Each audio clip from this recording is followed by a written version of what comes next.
आप जब पाकिस्तान तहरीक इंसाफ की हुकूमत थी तब मज़े से पाकिस्तान टेलीविज़न में बड़ी अच्छी जॉब कर रहे थे और बड़े ठीक ठाक नोट भी कमा रहे थे, और अब मुस्लिम लीग नून की हुकूमत आई है, या आपको ऑफेयर कर दिया गया या आप नहीं, मुझे निकाल दिया गया है। निकाल दिया मुझे मरियम औरंगज़ेब ने पीटीवी से निकाल दिया है और मैंने आपकी इस बात का जवाब भी देना है। बहुत शुक्रिया। हालांकि अपनी तरफ से आपने बड़ा मुश्किल सवाल किया, लेकिन ये मेरे लिए बहुत फ़ायदेमंद सवाल है। मुझे पीटीवी में किसी सरकार ने नौकरी नहीं दी थी।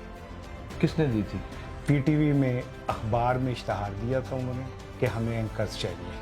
अच्छा। वो अखबार में इश्तहार छपा था। अगर अखबार में एडवर्टीजमेंट नहीं आई कि जी हमें एंकर्स चाहिए, मैंने उस पर अप्लाई किया। अप्लाई करने के बाद उन्होंने कहा जी आप अपने सीवी और डॉक्यूमेंट्स भेजें। ये तो सारी सुन लेना, एसओपी है ना। नहीं, एसओपी है तो फिर वो नहीं है ना। अगर कोई चीज़ एसओपी क्यों के नहीं है? अबसार आलम के ऊपर आप तबसरे करते रहे हैं, मैंने खुद देख आपके पढ़े हैं कॉलम। सुन तो ले। ऐसे हार्श कॉलम आपने लिखे हैं उनके भाई, सुन ले ऊपर। अबसार आलम पे जो अव्वल तो मैंने नहीं किया, ऑन रिकॉर्ड है। दूसरी बात यह है कि जहाँ तक अबसार आलम साहब का ताल्लुक है, बराह रास्त अपॉइंटमेंट में और थ्रू प्रोसेस अपॉइंटमेंट में बड़ा फ़र्क है। ठीक है। मेरा इंटरव्यू हुए हैं 2 वहाँ पे। अच्छा। उन्होंने ऐसे नहीं रखा था मुझे। 2 इंटरव्यू हुए हैं मेरी। उन्होंने इस्लामाबाद में? जी, एचआर ने तो इस्लामाबाद से सारा काम बनता है तो अगर वहाँ से जॉब होनी है तो इस्लामाबाद में ही होनी है, और काना काछा से मेरा इंटरव्यू होना है। डायरेक्टर तो आपके बड़े अच्छे दोस्त हैं वहाँ पे। मेरा कोई दोस्त डायरेक्टर प्रोग्राम नहीं, कोई दोस्त नहीं था मेरा। मैं इससे पहले पीटीवी के मैनेजमेंट में किसी को नहीं जानता था। मैं किराए के घर में रहता हूँ, मेरी अपनी कोई गाड़ी नहीं है, और मैं अगर आज मुझसे इदारा गाड़ी वापस ले ले तो खुदा गवाह है, मैं खुदा को गवाह करके कहता हूँ मैं इस पोजीशन में नहीं हूँ कि मैं कोई सेकंड हैंड गाड़ी भी खरीद सकूँ। इससे बड़ी बात और कोई नहीं। और दूसरी बात ये एक शायद कमज़ोरी की अलामत है जो मैं कह रहा हूँ, मुझे पीटीवी से जो पैसे मिलते थे उससे मेरा घर चलता था। मरियम औरंगज़ेब ने मेरे रिस्क पे लात मारी है, मेरे बच्चों की रोटी पे लात मारी है। क्या आपको अच्छी खासी सैलरी तो मिल रही है? अच्छी खासी क्या होती है? 5-6 लाख रुपया मिल रही है। मैं यही तो कह रहा हूँ कि इतना झूठ बोला गया। 5-6 लाख, काश मुझे 5-6 लाख मिल रही होती तो आज मैं इस पोजीशन में होता कि मैं कोई छोटी मोटी अपनी गाड़ी भी ले लेता। मुझे इतने पैसे नहीं मिलते थे। और दूसरी चीज़, कितने बता दें कितने मिलते थे? मुझे जितने भी मिलते थे इससे बहुत कम मिलते थे। दूसरी बात ये कि मैं सुबह 5 बजे उठता था, और 5 बजे उठ के और मैं 9 साढ़े 9 बजे तक काम करता था, जिसमें वो प्रोग्राम एवे नहीं हो जाता था। उसको मैं एक दिन पहले से तैयारी करता था। लोगों के बीपर रिकॉर्ड करने होते थे, कंटेंट बनाना होता था, रिपोर्ट्स बनानी होती थी। उसके जो क्या कहते हैं कंटेंट था वो मैं देखता था। फिर जो सुबह जाके स्लग बनता था, जो फिर सारा ना सहाफ़ती लोगों में एक परसेप्शन आपके हवाले से क्रिएट हुई है कि जब से आपको वहाँ से नौकरी से निकाला गया है उसके बाद आपने नून लीग के फटे चक के रख दिए। एक गांव में सैलाब आ गया तो सब लोग अपना सामान उठा के भाग रहे थे। एक मेरे जैसा मिरासी भी था, वो बैठा हुआ ना अपने छत पे गाने गा रहा और हुक्का पी रहा था। तो किसी ने कहा कि वो संता सिंह सैलाब आ गया तो सामान चुक के दौड़। उन्होंने कहा गुरबत का आज ही तो मज़ा है ना, साढ़े को सामान ना ऐसी दौड़ना। ना मैं किसी सियासी जमात से पैसे लेता हूँ, ना मैं किसी एजेंसी से। तमाम बड़े ब्यूरोक्रेट आपके दोस्त होंगे।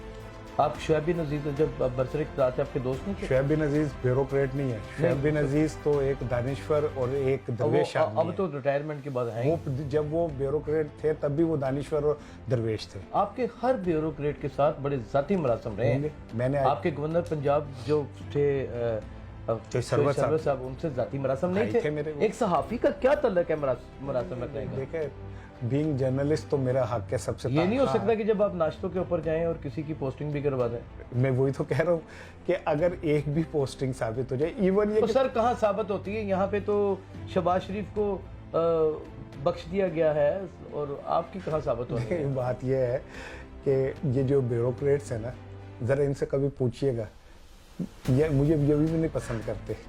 गवर्नर सरवर साहब तो मुझसे नाराज़ हो गए थे क्योंकि मैंने एक तकरीर में उनके मुंह पे उनके खिलाफ तकरीर कर दी थी और वो बड़ी वायरल हुई थी। सूरत हाल बड़ी गर्म हुई पड़ी है। एक इजलास असम्बली हाल में हो रहा है, एक इजलास ऐवान इकबाल में हो रहा है, और एक दिन का इजलास का ख़र्चा जो है वो 7 दिन के खर्चे के ऊपर महित होता है, और ये 2 ईवान इकट्ठे चल रहे हैं। अगर फ़ंड मिलते हैं तो किसको मिलेंगे? बात फंड्स की है ही नहीं, बात तो इखलाकियात की है। अच्छा, बात तो कानून की और आइन की है। जी ठीक है।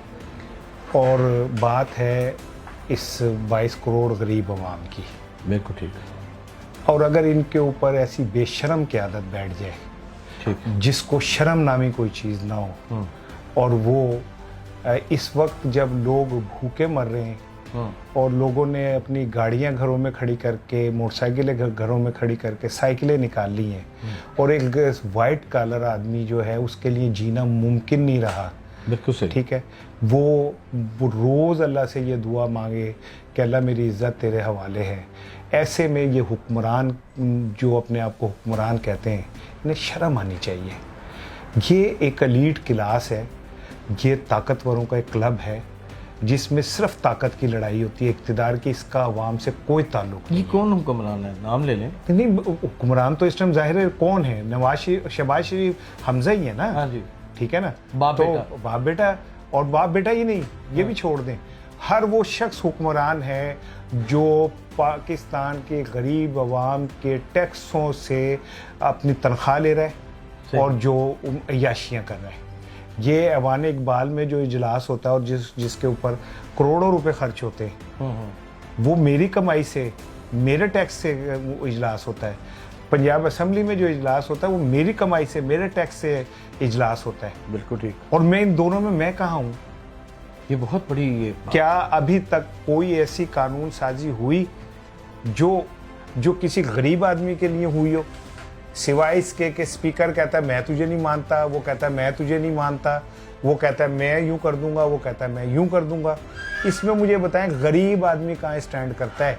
इन्होंने सबसे पहले क्या किया, आके नैब कवानीन चेंज किए, ठीक, ECL से अपने नाम निकलवाए। बिल्कुल ठीक। फिर इन्होंने जनाब अली वो कवानीन चेंज कर दिए जिससे इनके गिरेबान में हाथ पड़ता है। बिल्कुल ठीक। ठीक है, तो आए तो ये महंगाई खत्म करने थे। इमरान खान के खिलाफ तो सारा प्रोपेगेंडा महंगाई का था। बिल्कुल ठीक। तो कौन सी महंगाई खत्म की इन्होंने? कौन सी इन्होंने कानून साजी की? कौन सा ऐसा काम किया जो गरीब आदमी को बेनिफिट दे सके? आप कहते हैं कि गरीब आदमी 230 रुपए 35 रुपए का लीटर पेट्रोल ले, तुम अपनी गाड़ियों के अंदर सरकारी पेट्रोल इस्तेमाल करते हो। मरियम औरंगजेब ने कहा 2000 रुपए हम देंगे, जैसे को तुम भीख दे रहे हो किसी को।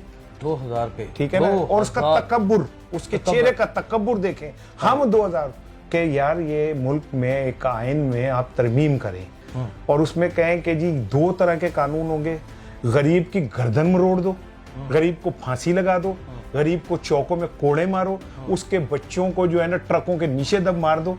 ठीक है, और अमीर के बच्चे वो इश्तहारी हो, वो रियासत को मतलूब हो, तो आप सऊदी अरब जाएं तो अपने साथ बिठाएं उन्हें, तुर्की के दौरे पे जाएं तो अपने साथ बिठाएं उन्हें। ठीक है, और आम आदमी को ये बताएं कि तुम्हारी औकात क्या है, कीड़े मकोड़ो, असल हमारा मुल्क है। सलमान शहबाज की बात कर रहे हैं। सलमान शहबाज बैठे, वो इश्तारी नहीं है, इश्तारी है।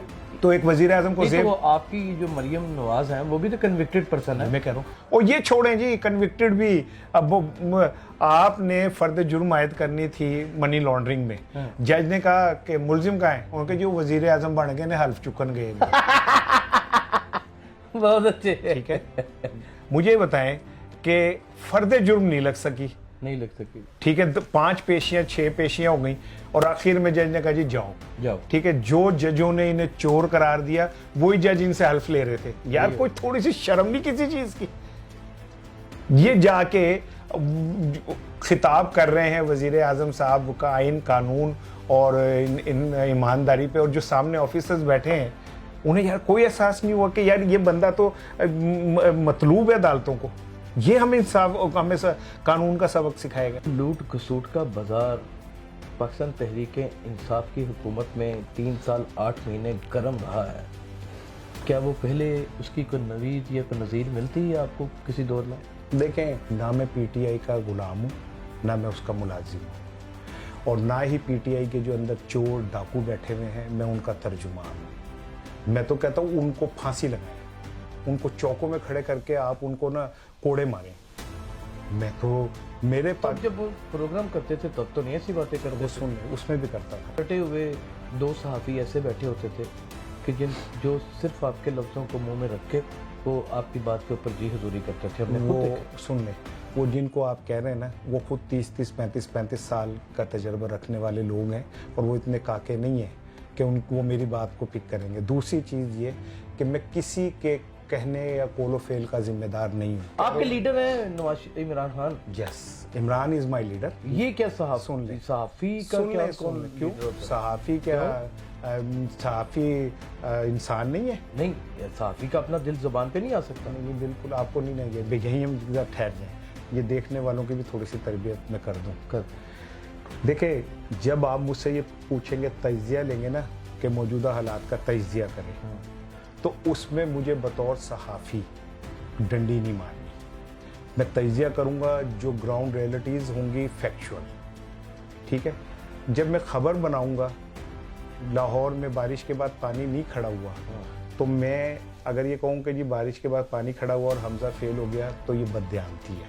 तजिया मुझे आप कहें कि जी ये बताएं कि जी अब मुल्क में महंगाई जो है वो कम होगी या बढ़ेगी, तो मैं कहूँ जी ये तो नाअहल लोग हैं और ये मुल्क तबाह कर देंगे। लेकिन अगर मेरे को मुझे पता हो कि जी चीन ने भी पैसे दे दिए उसने, तो मैं तजिया ये करूँगा कि भाई चीन के पैसे आ गए, IMF ने भी दे दिए, तो अब ये माशी तौर पर थोड़ा स्टैंड करेंगे। सहाफ़त एक शतरंज है ना, तो मैं एक प्यादा हूँ, ना मैं फ़ीला हूँ, ना रुख हूँ, ना वज़ीर हूँ, ना बादशाह हूँ। मैं एक प्यादा हूँ जो हर दफ़ा पिट जाता है, जो हर दफ़ा मर जाता है, और जिसको बादशाह की हिफाजत के लिए आप सबसे पहले प्यादे मरवाए जाते हैं, और उसके बाद चौथी लेयर में जाके बादशाह खड़ा होता है, और उसके गिर्द भी एक किला बन जाता है। इमरान खान की बात कर रहे थे जी, मैं इमरान के साथ हूँ, बिल्कुल हूँ। इमरान पाकिस्तान में गैरत का निशान है। इमरान ताकतवरों की आंखों में आंखें डाल के चैलेंज करने का निशान है। इमरान पाकिस्तान, अल्लामा इकबाल की जो खुदी का फ़लसफ़ा है, उसका इस्तार है। मैं उसके साथ खड़ा हूँ। वो जो नवाज शरीफ इतनी बातें करता था इस्टेब्लिशमेंट के ख़िलाफ़, उनके साथ अंधेरों में मिलके एक मुंतखब हुकूमत के ख़िलाफ़ साजिश करके और हुकूमत पलटा दी, और आज वो जनाब अली वोट पॉलिश करते फिर रहे। कहाँ है वोट को इज्जत दो।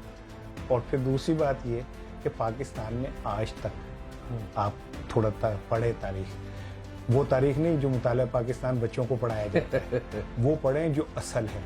आज तक पाकिस्तान में कभी वोट से ना हुकूमत बनी, ना वोट से हुकूमत गई। कैसे बनती है?